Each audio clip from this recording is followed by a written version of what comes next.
হয়েছে তোমার? তুমি কান্না করছো কেন? আমার দুধের বাচ্চা রয়েছে, শেষবারের মতো তাদের থেকে বিদায় নিয়ে আসতে চাই। আপনি কি আমার পরিবর্তে এখানে একটু দাঁড়াবেন? কথা দিচ্ছি সূর্যাস্তের পূর্বেই ফিরে আসব। শুধু বাচ্চাদের শেষবারের মতো একবার দেখে আসি।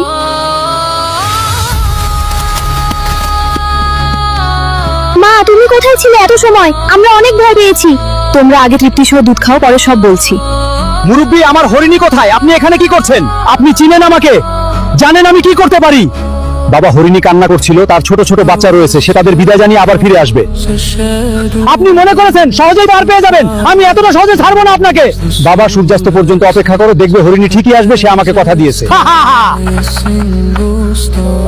তোমরা সাবধানে থেকো, আমি কিন্তু আর আসতে পারবো না। কেন মা, তুমি কোথায় যাবে? আমরা তোমাকে যেতে দেব না। তোমরা সাবধানে থেকো। আমাকে এখনই যেতে হবে। আমি তোমাদের কথা বলে আল্লাহর প্রিয় বান্দাকে বিপদে রেখে এসেছি। দেরি করলে পাষণ্ড শিকারী তার ক্ষতি করবে। মা, আমরাও তোমার সাথে যাব। তা কোথায় আপনার হরিণ? সূর্য তো ডুবেই গেল, আপনি কি পাগল হয়েছেন? প্রাণীরাও কথা বলে, কথা রাখে। এবার তো বিশ্বাস হলো?